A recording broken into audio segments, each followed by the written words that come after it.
Mario Kart 64, c'est une tarte à thym. C'est tout, je cherchais pas de sens à ce que je viens de dire.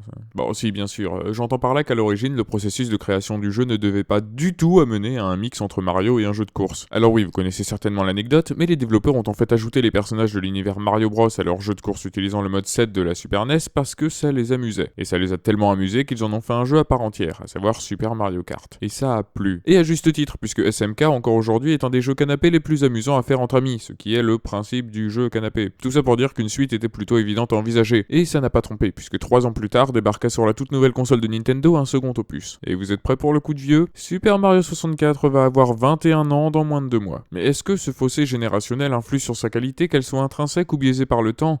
Est-ce que ce genre de questions posées en guise d'introduction pour annoncer la suite n'est-elle pas vue et revue? Bienvenue dans cette critique. Mario 64, sorti en juin 1997 sur Nintendo 64, est un jeu de course très arcade développé et édité par Nintendo. L'on y incarne au choix un des 8 personnages proposés pour négocier la première place au fil des 16 pistes mises à disposition. Et ce qui est visible d'emblée, c'est que c'est techniquement moche.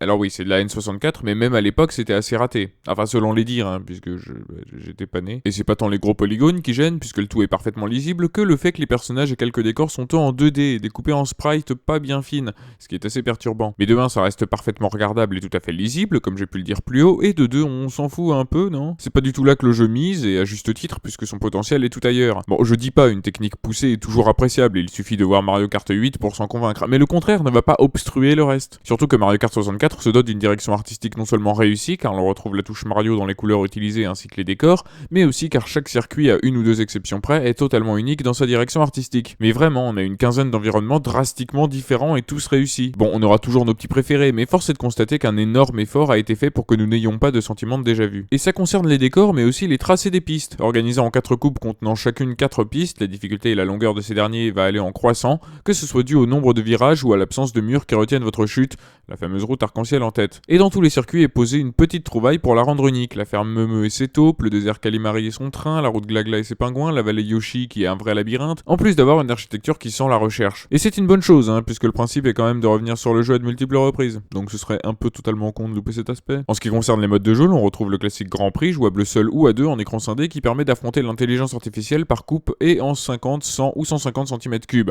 ce qui règle la vitesse mais aussi la difficulté des ennemis. Enfin, difficulté, c'est un grand mot, qui règle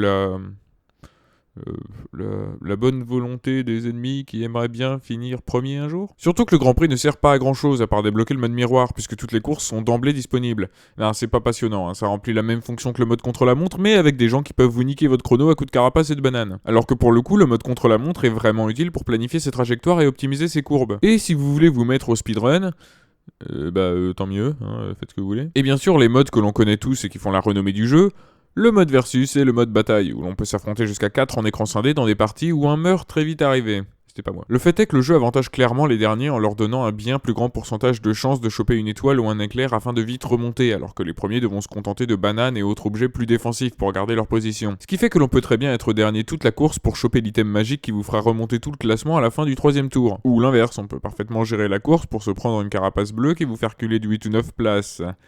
Oui, c'est injuste. C'est Mario Kart. Et puis c'est pas si grave de perdre. Ah, c'est pas si grave. Non, sérieusement, comme beaucoup, j'ai passé des moments vraiment inoubliables sur le mode versus, et le mode battle aussi, qui consiste à défendre ses 3 ballons tout en essayant d'éclater ceux des autres, et ce dans des arènes fermées, au nombre de 4. Et ce mode est une très bonne alternative aux courses classiques, si vous voulez varier la chose un moment. Même si j'avoue que je préfère la bataille de Bobomb dans l'épisode de Baldash.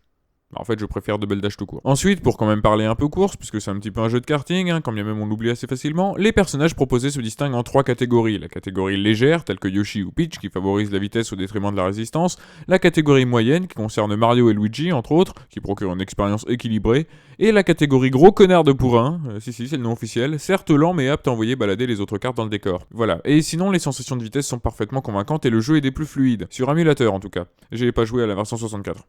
Mais j'ai pas joué dans les vraies conditions, blabla ta gueule. Et comme quasiment à chaque fois, on finit sur la bande-son. Bande-son qui propose des thèmes vraiment très cool qui restent bien en tête, essayant parfaitement avec la piste associée. Les bruitages sont quasiment tous issus de l'univers de Mario, c'est très bien comme ça. Donc Mario Kart 64, c'est une valeur sûre, ça l'a toujours été, et ce n'est pas les années qui entacheront ce constat. Mario Kart 64 n'a pas vieilli, et il reste encore aujourd'hui vraiment très fun entre amis ou en famille. Bon, un peu moins tout seul. Mais du coup, si vous n'avez ni famille ni amis,